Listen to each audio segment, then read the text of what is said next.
sorry ass DJ. Hello hi Zaheer కిచెన్కి స్వాగతం సుస్వాగతం. వెల్కమ్ బ్యాక్ అండి. ఈరోజైతే మంచి రెసిపీతో అయితే మీ ముందుకు వచ్చాను.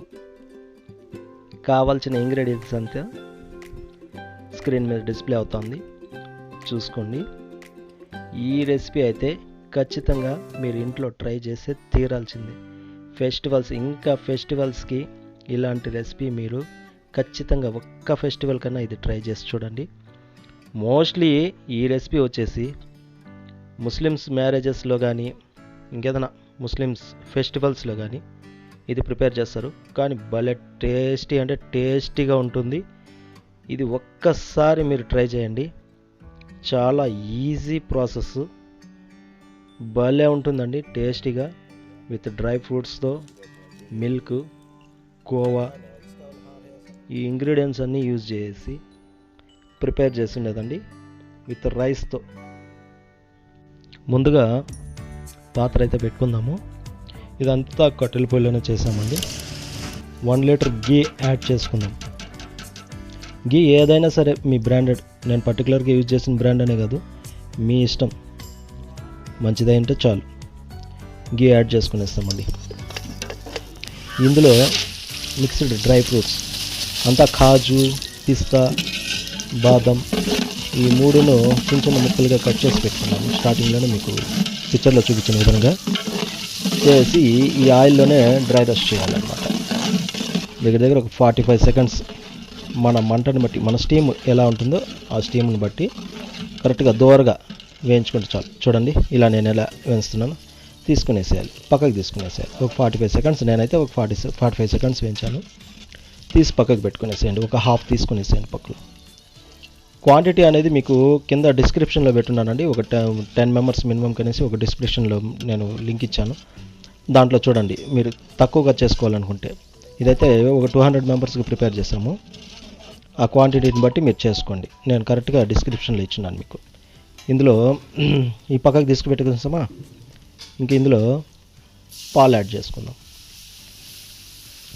10 లీటర్స్ మిల్క్, యాక్చువల్గా 15 లీటర్స్. ముందు ఒక 10 లీటర్స్ పోసుకుంటాం అన్నమాట. పోసుకునేసి కొద్దిగా పాలు వేడయ్యాక, ఈ మిల్క్ వేడైనాక ఇందులోనే కూడా లెమన్ ఎల్లో ఫుడ్ కలర్ వేసుకుంటే కొద్దిగా కలర్ఫుల్గా ఉంటుందన్నమాట, చూసేదానికి బాగుంటుందండి. మళ్ళా చిరంజీ సీడ్స్, చిరంజీ పప్పు అంటారు, సారపప్పు అంటారు, అదొక హాఫ్ కేజీ వేసాను. మీకు దొరుకుతుంది, షాప్స్లో దొరుకుతుంది. చిరంజీ పప్పు ఇలాంటివన్నీ కూడా దొరుకుతుంది. అందులోనే యాలకులు వేసాను. అలాగే కొద్దిగా కలిపెడుతూ ఉండాలి. ఒక 5-6 మినిట్స్ అయినాక కొద్దిగా చూసారా, పాలు వేడవుతూ ఉంది కదా. ఇందులో ఆల్రెడీ రైస్ 2 కేజీస్ చెప్పాను. అది జీరా సాంబార్ రైస్, అంటే చిట్టుముత్యాలు అంటారు దీన్ని, ఇంకొక పేరు కూడా. బాస్మతి వేస్తారు, ఏదైనా సరే, కానీ దీనికి చిట్టుముత్యాలు జీరా సాంబార్ రైస్ 2 కేజీస్ తీసుకునేసి 4 గంటలకు ముందు నానబెట్టుకోవాలి. ఎంత నానితే అంత మంచిది మనకు. నానబెట్టుకునేసి కొద్దిగా పాలు వేడైనాక ఇందులోకి వేసేసేయాలి రైస్ని. మీరు చూసారా, డ్రై ఫ్రూట్స్ను, చిరంజి పప్పు, పాలు, యాలకులు, ఈ రైస్, నానబెట్టుకున్న రైస్ వేసి కొద్దిగా వేడి చేస్తూ ఉండాలి. అలాగే బాయిల్ అవుతూ ఉండాలి. చూడండి ఎంత కలర్ఫుల్గా ఉంది. రైస్ వేసాక ఇలా కలుపుతూ ఉండాలన్నమాట. చూసారా, ఉడుకుతుంది కదా రైస్. ఒక 50% ఉడికింది. చాలా అంటే చాలా టేస్టీగా ఉంటుందండి.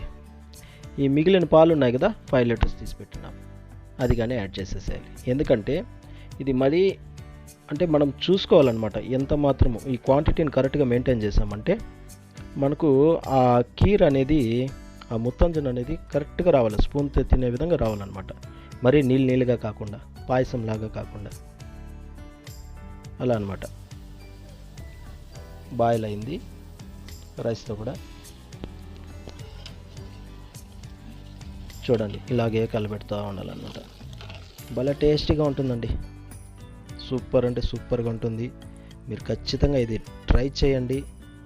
నేను వీడియోలో ఏ విధంగా అయితే చూపించానో, నేను చెప్పిన ఇంగ్రీడియంట్స్ వేసి కరెక్ట్గా ట్రై చేయండి.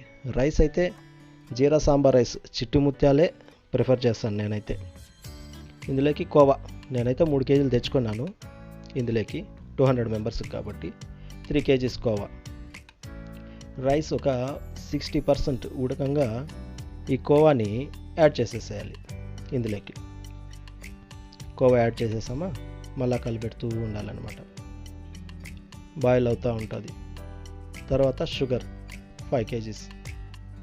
దీనికి నేను తెచ్చుకున్నది 5 కేజీస్ షుగరు దీనికి యాడ్ చేసి అలా బాయిల్ అవుతూనే ఉంటుందన్నమాట. స్టీము కరెక్ట్గా ఎక్కువ లేకుండా మీడియం స్టీమ్ పెట్టుకోవాలన్నమాట. నేనైతే పొయ్యిలో చేశాను, కట్ల పొయ్యిలో చేశాను ఇది కాబట్టి మీడియం స్టీమ్ పెట్టుకోండి. మీరు ఇంటికి కట్ చేసేటప్పుడు ఫుల్ స్టీమ్ కూడా మీడియం స్టీమ్లోనే కావాలి. మళ్ళీ తర్వాత మిల్క్ మేడ్ చూపించాను కదా నేను ఫోటోలో విధంగా, నెస్లే వారిది మిల్క్ మేడ్ వస్తుంది అనమాట క్రీమ్. ఈ స్వీట్ క్రీమ్, ఈ క్రీమ్ని యాడ్ చేసుకోవాలి. మనమైతే ఇందులోకి 5 యాడ్ చేసాము. ఈ క్రీము స్వీట్నెస్ కోసము క్రీమీగా ఉంటుంది, బాగుంటుంది అనమాట. ఇది యాడ్ చేసేసేయాలి. ఇందులోకి యాడ్ చేసి మెల్లగా కలుపుతూ ఉండాలన్నమాట. మనము ముందుగానే చూసుకోవాలన్నమాట. కొద్దిగా నీళ్ళగా ఉన్నప్పుడే మనం తీసి పక్కకు పెట్టుకోవాలి. ఇది కేక్ లాగా తయారవ్వకూడదు.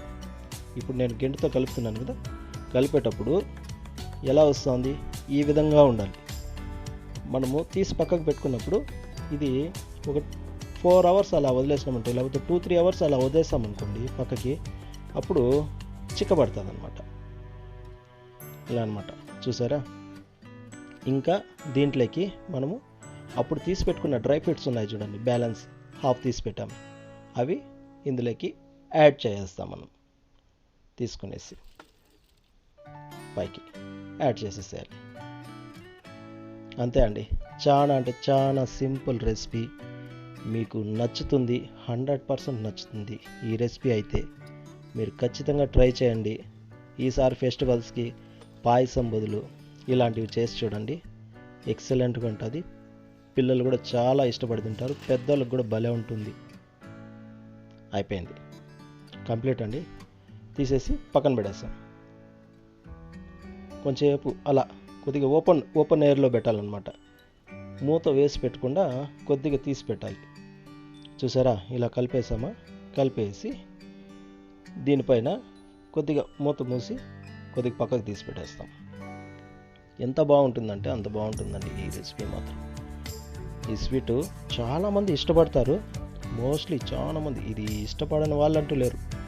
చేసిన ప్రతి ఒక్కరు ఖచ్చితంగా ఇష్టపడతారు, తినే ప్రతి ఒక్కరు కూడా. కానీ చూసారండి ఎంత కలర్ఫుల్గా వచ్చింది, చూసారా, బాగుంటుందండి. మీరు కూడా మిక్స్డ్ డ్రై ఫ్రూట్స్తో చేసి చూడండి, ఎక్సలెంట్ అంటే ఎక్సలెంట్గా ఉంటుంది. Okay, tasty Mutanjan ready. చూసారా ఎంత బాగుందో, కలర్ఫుల్గా. చూస్తూ ఉంటే నోట్లో అలాగే నీళ్ళు ఊరుతున్నాయి. Okay, keep watching, bye bye, see you. ఇంకొక కొత్త వీడియోతో మళ్ళీ కలుస్తాం. Zaheer Kitchens, bye.